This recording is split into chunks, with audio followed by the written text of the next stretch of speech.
Welcome to Researching Cases Part 3C, Searching for Cases in Westlaw Edge. This is a tutorial by the Jerome Hall Law Library at Indiana University Maurer School of Law. There are many different ways to find cases in legal research.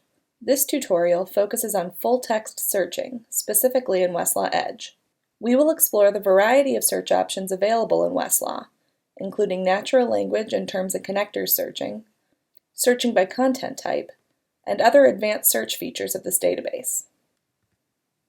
Imagine you have a client who's having difficulty finding work because she has a criminal record. Although her conviction occurred when she was 18, and she's had a spotless record since, her past continues to negatively impact her present. She's come to you to see if there's any way to have her record expunged. Let's head to Westlaw Edge to begin our case law research. Westlaw is designed to handle natural language or terms and connectors searching. First, let's run a natural language search from the main search bar. We might type in just the keywords we think we want to search, such as criminal record expungement. When you run a general search in Westlaw, you're searching all types of content, from statutes to cases to secondary sources and more. You can select a particular content type from the menu of options on the left. Overview will give you the top results from each content type, but since we're looking for cases, we'll stick with the full list of search results under cases. You can sort results in several ways on Westlaw Edge, but the default is in relevance order. So theoretically, the most relevant results appear first in our list. We may also want to filter our results.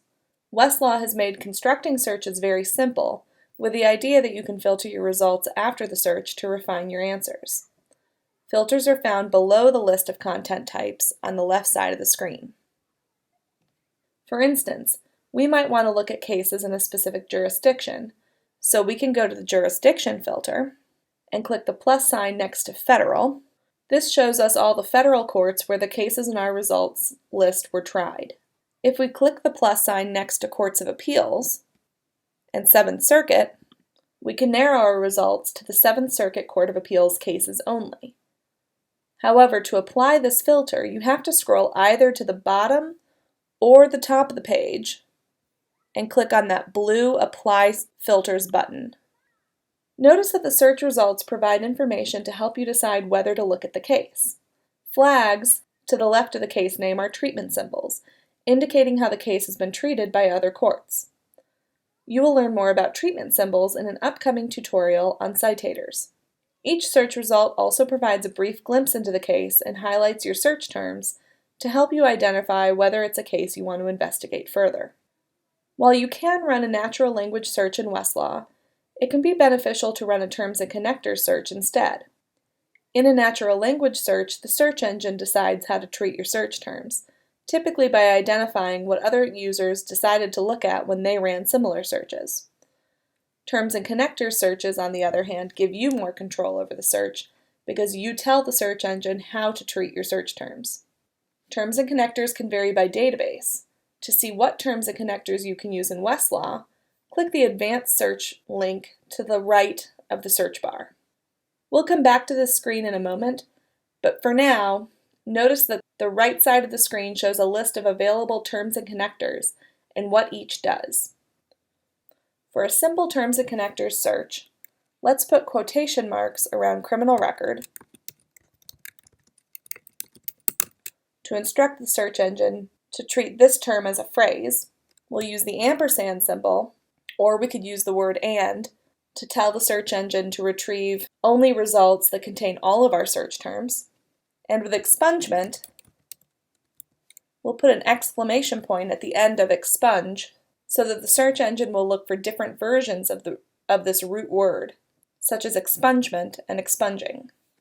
Once you've constructed your terms and connectors search, the rest of the process is identical to the natural language search we just ran.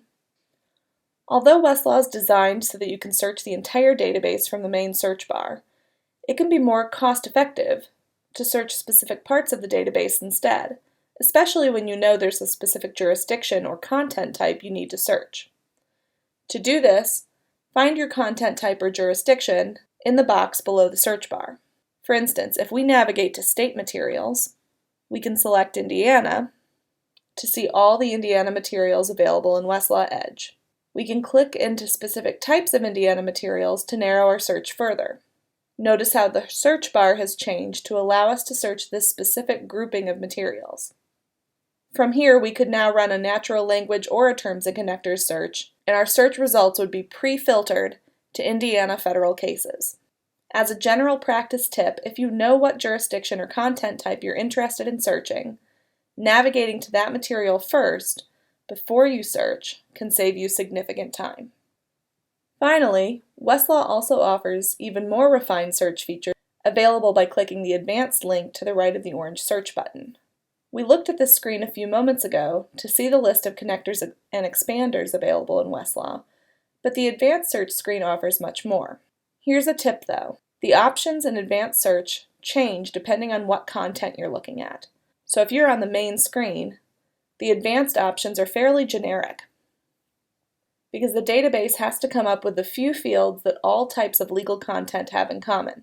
But if we navigate to a specific content type, like cases, and then click on what looks like the same advanced link, the advanced options change to accommodate searching certain features of that content type.